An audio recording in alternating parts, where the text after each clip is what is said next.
I step into the day with the dawn ringing in my ears. Oh, oh. I tune into my TV show. No better way, I gotta get myself into gear. Let's go. Oh, and I feel good today with my wake up in the morning Expresso.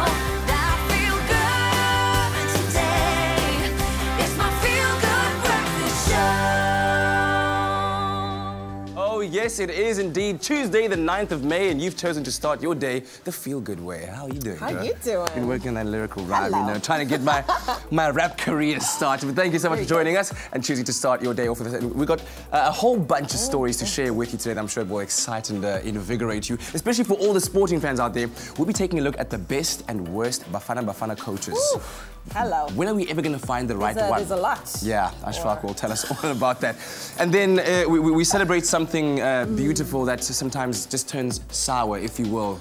What starts off as a beautiful union might sometimes end off as a split ways. We pay homage to those lost socks that used to cling to the soles of our feet. That's really sad. Also, do you prefer chicken or beef? I'm a chickener. You're a chickener because AKA and Casper are doing the beef thing. They're feuding once again. We bring you all the deets in our local entertainment news, and then of course Shiano Sky's latest hit track. We've got to talk about the lyrics and the meaning behind what she's actually singing. We like that. We like to know more because that's what we're all about on your Feel Good Breakfast show. She's always lost in her fiery red hair. No, and just her voice is like syrup, eh? Just like.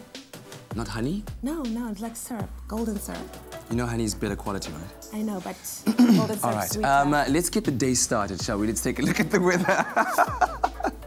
Good morning to you. Welcome from my side as well. Let's quickly take a look at your weather so early on your Tuesday morning. En dit lyk op meeste dele van die land gedeeltelik bewolkte toestande kan verwag. Dan is 'n paar reënbuie voorspel vir dele van die Ooskus. Kans van reënbuie vir Kimberley vandag ook en ook in Bloemfontein kan jy 'n paar donderstorms verwag. Lyk vir my. Polokwane begin op 10 grade minimum en 'n maksimum van 23. Mbombela 11, 27. Pretoria begin op 10, dit styg na 23 grade maksimum. Johannesburg 8, 21. Mahikeng 11, 24. Klerksdorp 9, 24. Kimberley begin op 12, dit styg na 25 grade. Bloemfontein 7 grade minimum vanoggend, dit styg na 24 maksimum. Richards Bay 17:30, Pietermaritzburg 11:29, Durban 20:28.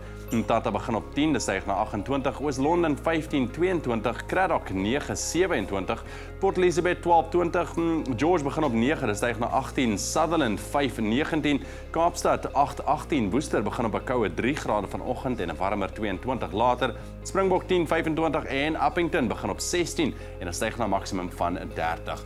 En dit was weer om 6:30. Ek is terug net na 7 met nog 'n kykie na daai temperature. Ons sal die hoogte hou deur die loop van jou Dinsdagoggend.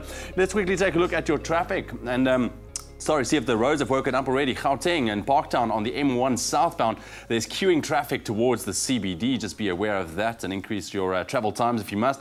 Cape Town and Khayelitsha traffic is slow moving on the N2 inbound. That's between Muway and the Borchards Quarry exit. That's where we leave your traffic. We'll keep you updated as well throughout the course of this morning. But if you're heading out on the roads, please drive with care.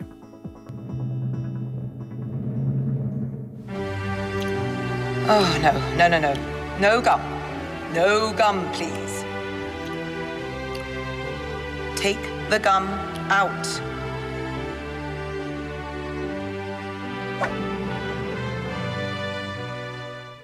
Well, thank you very much, Mr. Stradle. Now, after 6 months of speculation, Stuart Baxter was named as the new head coach of Bafana last week, making him one of 17 different managers that have coached the national side in the past 24 years. Now, sports editor Ashfaq Mohammed joins us this morning as he takes a look at his best picks and his worst picks of Bafana coaches since 1992. And I'm sure something that continues to be quite a hot debate on the net. Ashfaq, thanks so much for joining us. Thank you. I guess the first thing to ask is Stuart Baxter getting a second bite at the cherry, leading the national side. Do you think you'll see more success this time around? Well, we all hope so, you know. It's been a rough ride in terms of qualifying for tournaments for Bafana. Even though Sheikh Mashaba, when he was fired, he was actually on a 12-game unbeaten streak. But we didn't qualify for the Africa Cup of Nations this year. So that sort of led to his departure, you know. Now, Stuart Baxter, he had a rough ride the first time round, qualified for AFCON, but didn't take us to the 2006 World Cup. So that's when he resigned. So, you know, personally, I would have gone for Gavin Hunt this time. I think it was his time. He's had a lot of success club level, and just the way he knows how to eke out those victories, you know, and I think we just need to win games for the change. I'm just thinking, why isn't anybody giving Steve Gompela a chance? But let's that's a story for another day. Let's not go there. Let's quickly take a look at your picks of the worst Bafana coaches yeah. first. Take me through your list. I think number one certainly has to be Joel Santana. I don't think he can speak English to this day. And that was a huge stumbling block. I mean, if you can't get your vision across to the players, how are they going to react to you, you know? So, and his selections also, a number of them were very puzzling. No one knew quite what his whole vision was, his idea was, and just never got over the ground. 27 games, only 10 victories. Eventually, Carlos Pereira, who had recommended him, had to come back after treating his wife, who was ill in Brazil. He eventually came back for the 2010 World Cup to save sort of Bafana. Let's quickly talk about Philippe Crozier. Philippe Crozier, first World Cup for Bafana, 1998. Clive Barker had qualified him for the World Cup. Suddenly he was fired and this man was brought in, a Frenchman, Masinga's ripper from distance, screamer, absolutely. So, you know, he should have taken him to the World Cup. Unfortunately, it didn't work out, and Joe Mosono had to come and do work. And then came Mr. Carlos Queiroz. By the way, this is the second pick of your best. Yes, Carlos Queiroz, you know, the man who assisted none other than Alex Ferguson in Manchester United after he left Bafana. So that's the caliber of the guy. Since then, he's coached Portugal. He's now at Iran. He probably would have taken the job now, but Bafana had to pay a $7 million payout with his contact with Iran, so that's why that didn't happen. Oh my goodness, you know, yeah. And he was actually born in Mozambique, so he had links with us. And I'm sure a man who didn't cost us nearly as much of any of the coaches that we've even mentioned, Ntade Jomoson. The tournament specialist, you know, he just comes in 98 AFCON, discovers Benny McCarthy, who's scoring goals left, right and centre, took us to the final. World Cup 2002, also our first victory at the World Cup level. So great man, Joe Mosono. Yeah, great stats as well, Ashraf. Thank you very much for joining us. I'm sure that the sporting fans will continue to debate this online. Do let us know who you think are your picks of the best and the worst Bafana coaches. Of course, when you are interacting with us, remember to use our hashtag Expresso Show. Well, it's time for us to pay tribute to something that starts out as the perfect match and then somewhere along its lifetime ends up downtrodden and alone. Brett Colopy has the details. A fashion faux pas that has men fooled the world over. Let's take a moment to think about a loss experienced by men. And no, I'm not talking about the loss of their youth or perhaps their hair.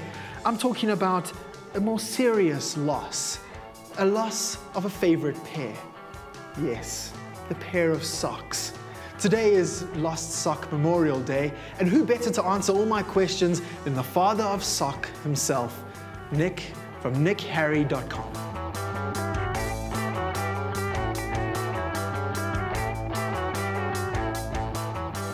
Nick, your advice when it comes to men dressing is slightly different to the conventional way, including mismatching. You say just go with the flow. I think the best way for men to avoid losing a sock is to not care if they lose a sock. And the best way to do that is to have a wide variety of socks in your cupboard, and if you lose one, then who cares? Wearing mismatched socks is in. The Canadian Prime Minister, Justin Trudeau, wore them this week, and he pulled it off, so you can too. So when it comes to mismatching, how do we pull it off? As a general rule for guys, I like to suggest matching one thing at the top and one thing at the bottom. And a good way to do that is to color block. So if you've got a navy blue tie, you can match it with a bright yellow pair of socks. They don't match, but they complement one another and don't make you look too crazy. So choose to wear mismatched socks. Choose to wear boring socks. Whatever you do, choose what's comfortable for you and don't worry if you lose one. All right, so the biggest question when it comes to socks, where do you think our socks go when they go missing?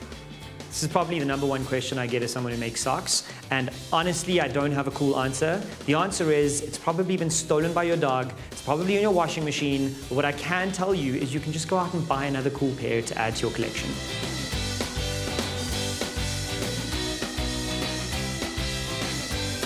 Today, Expresso is challenging all men out there to take their lost sock frustration and turn it into a celebration of style. Go out there and make your mark. I think I'm going to take these. Actually, maybe these too. I can mix and match them, right? Cool. Paying tribute to something that, of course, is very important. And I think we've all experienced lost socks in our lives. Well, it's time for us to go to social media this morning. And the question we asked with these two handsome gentlemen, where did it go? I don't know. I always do something that is not supposed to be done on here. But the question we did ask on social media was, of course, if you were to go to a desert island, what would you end up taking with you? And a lot of you responded. Let's go and find it here. Wonderful stuff. And let's see, our very first person that responded was Gail. Gail said she will take her husband, she will take drinking water, and she'll take her cell phone so she can show off the beautiful surroundings with her girls at home. Tapelo says, morning team, my camcorder, my partner, and some clothes. And then Thomas said, good morning team, I would take my phone, I will take my mother, and I'll take my younger brother. And let's end off with Lefa.